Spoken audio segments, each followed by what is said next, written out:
Good afternoon everyone. Business study में हमने अभी तक जितना कोर्स किया है आप उसे लर्न करते रहिए और उसकी वीडियो भेजते रहिए। हमारा first, second, third, fourth chapter complete हो चुका है। फिफ्थ चैप्टर ऑर्गेनाइजेशन हमारा अभी कंटिन्यू है।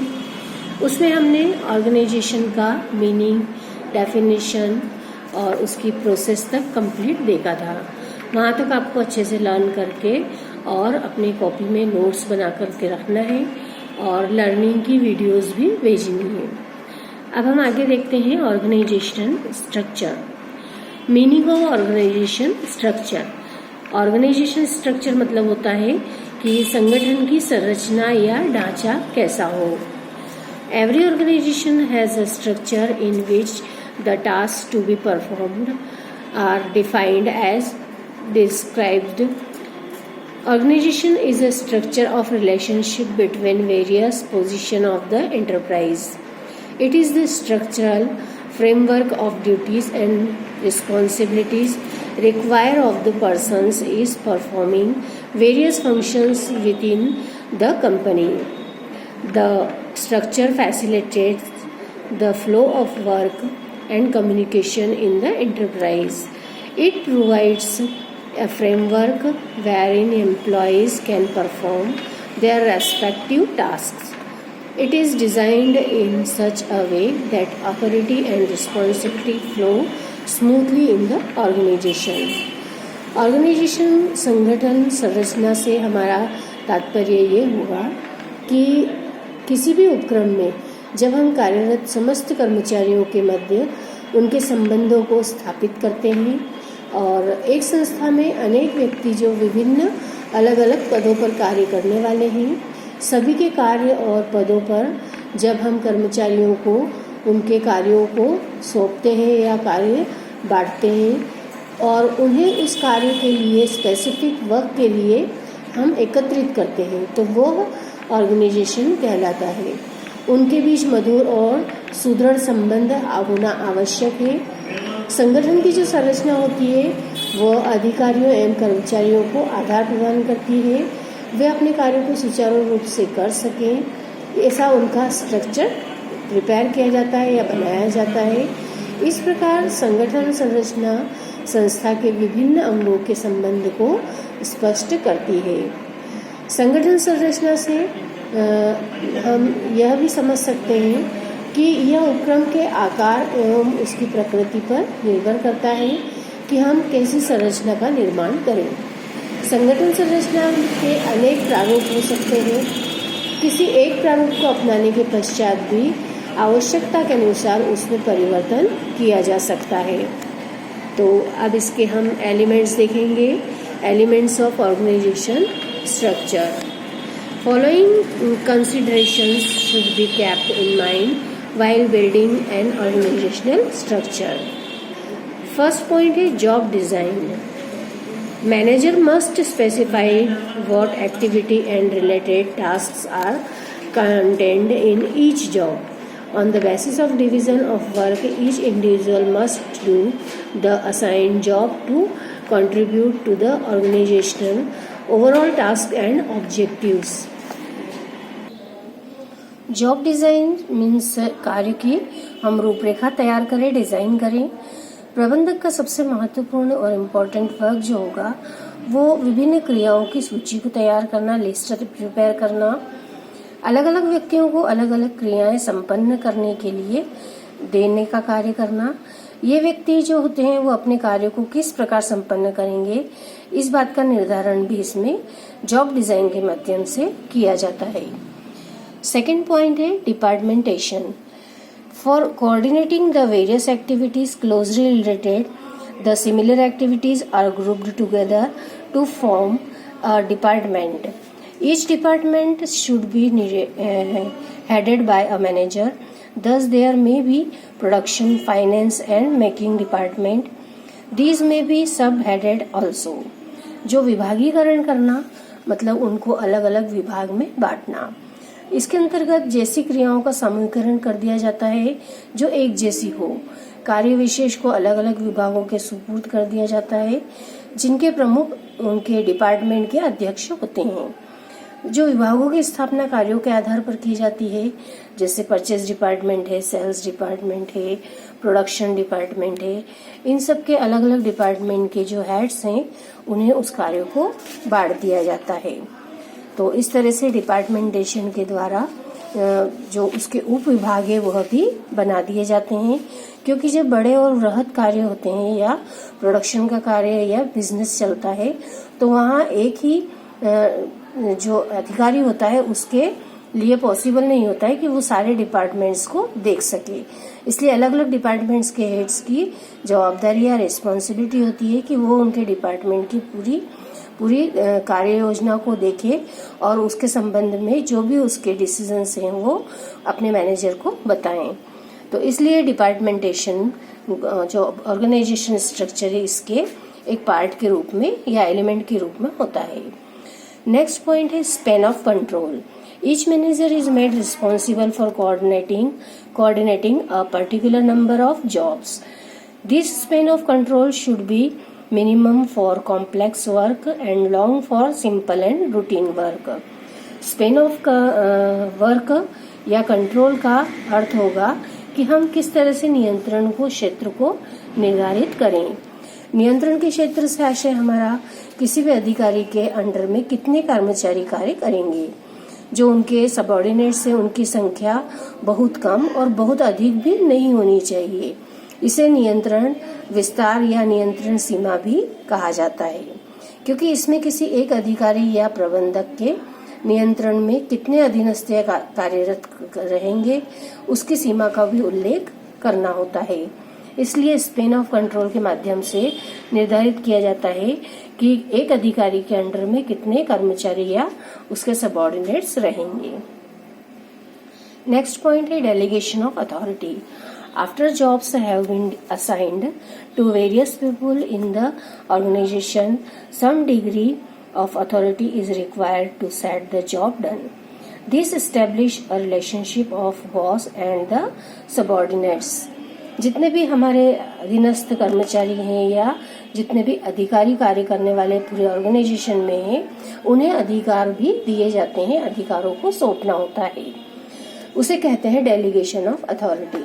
अधिकारों के अंतरण से या ट्रांसफर से प्रबंधकों को कार्य करने की शक्ति प्राप्त होती है और अधिकार प्राप्त हो जाने से प्रबंधकों को कर्मचारियों को निर्देशित करने, आदेशित करने या समस्याओं को जानने आदि में सहायता प्राप्त होती है। तो अधिकारों को सौंपना एवं इसी प्रकार से उनके मध्य जो कार्यों का बंटवारा करना है वो कहलाता है डेलीगेशन ऑफ अथॉरिटी। तो ये होगा ऑर्गेनाइजेशन स्ट्रक्चर जो इसके एलिमेंट्स थे। अब है ऑर्गेनाइजेशन के प्रारूप। कौन कौन से प्रारूप हो सकते हैं जिसके थ्रू कि हम हमारे यहाँ ऑर्गेनाइजेशन की स्थापना करते हैं। फर्स्ट पॉइंट है इसमें designed forms of organisation structure. इसमें हम देखेंगे कि कितने तरह के जो डिजाइन्स होते हैं ऑर्गेनाइजेशन स्ट्रक्चर के, उसमें मेन फॉर्म्स हैं functional organisation, divisional organisation, third होगा लाइन ऑर्गेनाइजेशन एंड फोर्थ है लाइन एंड स्टाफ ऑर्गेनाइजेशन। इन चारों पॉइंट्स को हम एक एक करके इनके फॉर्मेट को या फॉर्म्स को देखेंगे। जो फॉर्म्स ऑफ ऑर्गेनाइजेशन स्ट्रक्चर होता है उसमें जो विभिन्न क्रियाएं हैं उसको संचालित करने के लिए अधिकारी एवं कर्मचारियों को कार्य सौंपे जाते हैं। कर्मचारियों को दायित्व के साथ कुछ अधिकार भी दिए जाते हैं। ये अधिकार और दायित्व किस प्रकार दिए जाएं जिससे कि कर्मचारी सफलतापूर्वक अपने कार्य को कर सके। इन अधिकारों और दायित्वों का बंटवारा उपक्रम के कार्य या प्रकृति के आधार पर अलग अलग हो सकता है, इसलिए इन प्रारूप को बनाया गया है। अब हम देखते हैं इनके प्रारूप को। फर्स्ट पॉइंट जो है फंक्शनल ऑर्गेनाइजेशन। फंक्शनल ऑर्गेनाइजेशन मतलब होता है कि क्रियात्मक या कार्यात्मक संगठन। कार्यात्मक संगठन जो होगा उसमें प्रैक्टिकली जब वर्किंग किया जाता है या जहाँ पे प्रोडक्शन का वर्क होगा, पूरी ऑर्गेनाइजेशन का जो मेन पार्ट होगा और उसके लिए सबसे बड़ा जो क्रियात्मक या फंक्शनल ऑर्गेनाइजेशन की स्थापना की जाती है। Under functional structure या organization, each measure or basic function is organized as a separate department. Basic of organic function are the function of performance of which is vital and essential to the survival of the organization. The father of this form of organization is F.W. Taylor. This form of organization is completely based on the principle of specialization, and under it the ability of the separate expert is fully utilized. In order to avoid difficulties faced in the case of line organization, Taylor suggested this type of organization. Through this type of organization, he aimed at providing specialization in management, since he was not able to find out all of the quality of a good manager in any one person. He suggested for the division of responsibility among different people who were specially qualified for their special duties. Thus, instead of the employment of several general purpose foremen, he recommended the employment of specialists to perform various functions. This organization is based on the existence of functional authority in the organization. Functional authority is a limited form of line authority given to functional expert over certain specialized activity under the normal supervisions of managers belonging the other departments. Functional managers can issue order relating to those matters over which they have no direct control and ensure that their expert advice is accepted the given effect to in the organization. यहाँ एक chart भी दिया हुआ है organisation का, functional organisation structure. इस chart के माध्यम से भी हम इसके जितने भी डिपार्टमेंट्स हैं उनको देखेंगे. तो संगठन जो की संरचना जो होती है उसमें पहला वाला जो प्रारूप होता है वो कार्यात्मक या क्रियात्मक संगठन होगा. इसके अनुसार संपूर्ण जो व्यावसायिक इकाई है उसको मुख्य क्रियाओं में डिवाइड कर दिया जाता है. प्रत्येक विभाग को जो क्रियात्मक विशेषज्ञों को सौंप दिया जाता है उन्हें वही कार्य करना होता है. यदि व्यावसायिक उत्पादन इकाई है तो इसकी प्रमुख क्रियाओं को क्रय विभाग, सामग्री विभाग, जो मार्केटिंग डिपार्टमेंट है, फाइनेंस डिपार्टमेंट है, पर्सनल डिपार्टमेंट है, इनमें बांट दिया जाता है. प्रत्येक विभाग के अधिकारी अपने विभाग के प्रति उत्तरदायित्व माने जाते हैं. विभाग में जो व्यवसाय के आकार और प्रकृति के अनुसार कर्मचारियों की संख्या भी निर्धारित की जाती है. क्रियात्मक प्रमुखों को क्रियात्मक अधिकार प्रदान किए जाते हैं जिससे वे अपने अधीनस्थ कर्मचारियों से भली प्रकार से कार्य करवा सके. वास्तव में जो क्रियात्मक संगठन का यह प्रारूप है यह टेलर द्वारा जो प्रतिपादित सिद्धांत है क्रियात्मक फोरमैनशिप, इसका सुधरा हुआ रूप होता है. अंतर केवल इतना है कि क्रियात्मक संगठन प्रबंध के उच्च स्तर से संबंधित होता है जबकि क्रियात्मक फोरमैनशिप प्रबंध के निचले प्रबंध से संबंधित है. संगठन का कार्यात्मक प्रारूप वर्तमान में अधिक प्रचलित है क्योंकि उत्पादन, क्रय, विक्रय, वित्त आदि व्यवसाय के महत्वपूर्ण एलिमेंट माने गए हैं. तो इसके हम स्ट्रक्चर को देख लेते हैं. सबसे पहले शेयर होल्डर्स हैं जिसे कि अंशधारी कहा जाता है. फिर है बोर्ड ऑफ डायरेक्टर्स जो कि होते हैं संचालक मंडल. फिर है चीफ एग्जीक्यूटिव ऑफिसर, मुख्य कार्यकारी अधिकारी. अब जो इनके अंडर में जितने भी डिपार्टमेंट्स हैं उनके हेड्स होंगे जैसे प्रोडक्शन डिपार्टमेंट, मार्केटिंग, फाइनेंस और पर्सनल डिपार्टमेंट. अब जो मार्केटिंग का होता है वो सबसे ज़्यादा बड़ा डिपार्टमेंट होगा क्योंकि उसके थ्रू ही हम सारे हमारे गुड्स को मार्केट में सेल करते हैं. तो इसमें पैकिंग डिपार्टमेंट है, सेल्स है, एडवर्टाइजिंग है और मार्केट रिसर्च डिपार्टमेंट है. अब हम देखते हैं एडवांटेजेस ऑफ फंक्शनल स्ट्रक्चर या organisation. It is the most logical, time proven and natural form of an organization structure. It provides specialization which makes optimum utilization of manpower, facilitates delegation of authority. It premises effective control over performance. It ensures the performance of all activities necessary for achieving organizational objectives. It eliminates costly duplication of effort. It eliminates costly duplication of efforts. It motivates research work because main function are performed by experts. Functional structure is said to be logical classification of functions. तो क्रियात्मक संगठन जो है वो logically या फिर यदि हमने इस ऑर्गेनाइजेशन को हमारे बिजनेस में स्टैब्लिश किया है तो इससे हमारे पास समय की भी बचत होगी। ये एक नेचुरल फॉर्म होता है जो कि बहुत ही लॉजिकली बनाया जाता है। इसमें स्पेशलाइजेशन मतलब विशिष्टीकरण के लिए भी यह उपयुक्त है। जो पूरा उपक्रम होता है उसमें जितनी भी क्रियाएं होती हैं उन्हें अनेक भागों में बांटा जाता है जिनका दायित्व विशेषज्ञों को सौंप दिया जाता है। इससे कार्य में निपुणता आ जाती है, स्पेशलाइजेशन हो जाता है। अतः यह संरचना विशिष्टीकरण के लिए भी उपयुक्त मानी जाती है। तो इसे आप जो डार्क अक्षरों में दिए हुए हैं इन्हें मेन पॉइंट बना करके और आप इसके डिस्क्रिप्शन को इसमें ही पूरा लिख लेंगे जिससे कि एक बड़े पॉइंट के रूप में ये हमारे एडवांटेजेस हमारे पास मिलेंगे।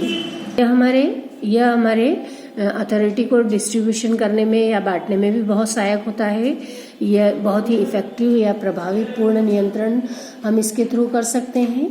प्रत्येक व्यक्ति के कार्य जो निश्चित रहते हैं उसे क्या करना है और प्रत्येक व्यक्ति को उसके द्वारा किए गए कार्य के लिए उत्तरदायी भी ठहराया जाए। इससे नियंत्रण करने में आसानी भी होती है। तो इस तरह से साधनों का भी हम उचित उपयोग कर सकते हैं जो डायरेक्ट हम कंट्रोल कर सकते हैं लोगों को या जितने भी सबऑर्डिनेट्स हैं उनको। जितने भी हमें क्रियाओं के लिए अलग अलग विभाग होते हैं उन सब के विभागों के लिए हम अलग अलग व्यक्तियों को के भरोसे उस कार्यों को न छोड़ें और जितने भी हमारे पास इस प्रकार के साधनों के व्यर्थ पड़े रहने की संभावना इसमें फिर नहीं होती है। उसका हम सही जितने भी रिसोर्सेज होते हैं उनका यूज कर सकते हैं। तो इस तरह के जितने भी इसके एडवांटेजेस हैं इन सभी एडवांटेजेस के आपको सभी पॉइंट्स को अच्छे से देखना है। इसके डिसएडवांटेजेस भी हैं जो कि 5 पॉइंट्स हैं। इसके इन पॉइंट्स को आप सिर्फ पढ़ लीजिए और इसके भी जो डार्क अक्षरों वाले पॉइंट्स हैं इन्हें मेन पॉइंट बनाना है। नेक्स्ट जो सेकंड पॉइंट है वो है divisional structure.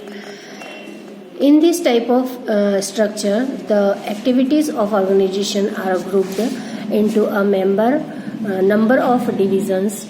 Divisions may be created either on the basis of product or territories. In a large and diversified organization, when persons and activities are grouped on the basis of different product, it is divisional structure of an organization. Divisional organisation मतलब होता है विभागीय संगठन की संरचना। संगठन संरचना के इस प्रारूप के अंतर्गत संपूर्ण उपक्रम को जो छोटी छोटी प्रशासनिक इकाइयां होती है उसके आधार पर डिवाइड कर दिया जाता है।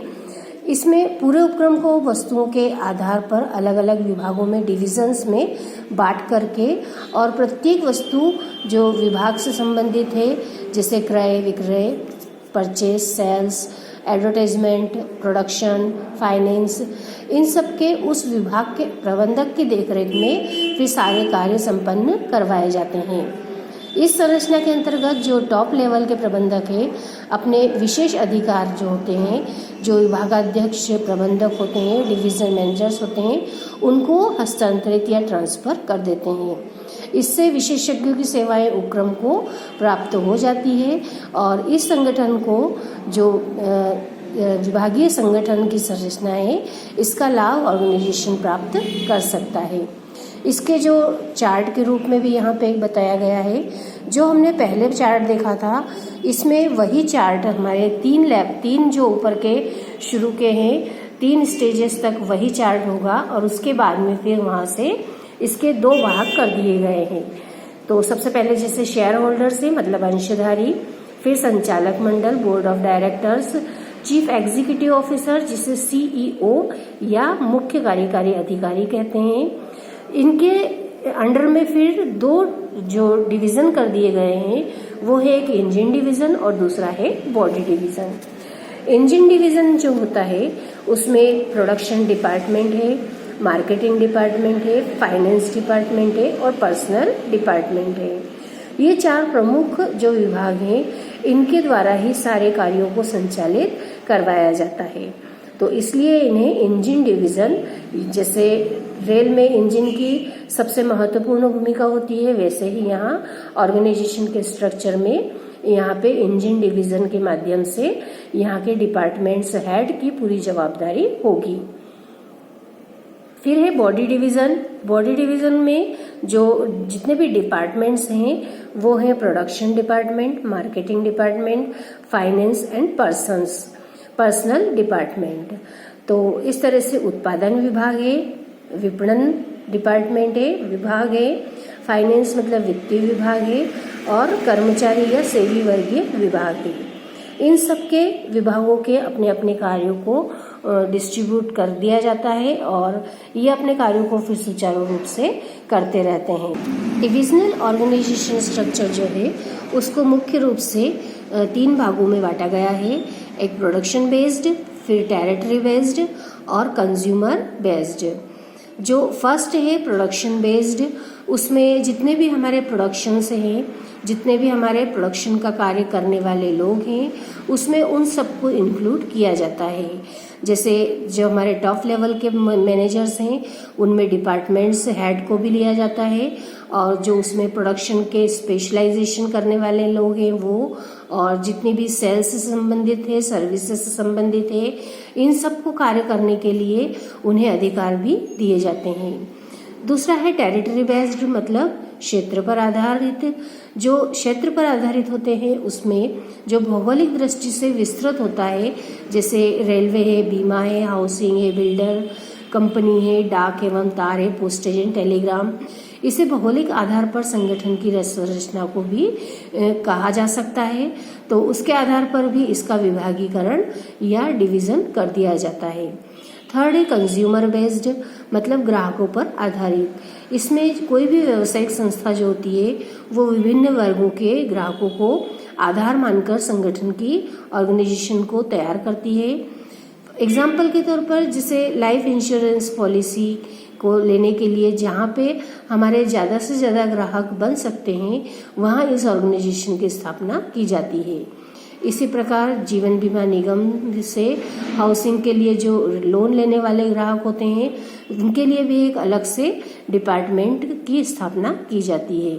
तो जितने भी ये 3 भाग कर दिए गए हैं इनसे इनके वर्क का डिस्ट्रीब्यूशन हो जाता है और सब अपने अपने वर्क को इजीली कर सकते हैं, ताकि उन्हें यह पता होता है कि उन्हें क्या कार्य करना है और उनकी वर्किंग की या फिर उनके क्षेत्र कितना है कार्य करने का। तो इसीलिए वे अपने कार्यों को आसानी से और सुचारू रूप से अच्छा कर सकते हैं। जो डिपार्टमेंट डिवीज़न ऑर्गेनाइजेशन है जिसमें डिपार्टमेंट्स बना दिए जाते हैं उनके जो एडवांटेजेस हैं उसमें डिविजनल स्ट्रक्चर के एडवांटेजेस यहाँ पे 6 पॉइंट दिए हैं। यहाँ पे एक एक लाइन के पॉइंट हैं, लेकिन इनमें जो डार्क अक्षरों में तो दिया नहीं है, लेकिन जो मेन पॉइंट्स बनते हैं उनको आपको मेन पॉइंट बना करके और फिर इसको इन पॉइंट्स को थोड़े से और ज़्यादा डिस्क्रिप्शन में इनके एडवांटेजेस को करना है। तो इस तरह से ये इसके एडवांटेजेस आप एक बार अच्छे से देखिए और डिसएडवांटेजेस को पढ़ना है।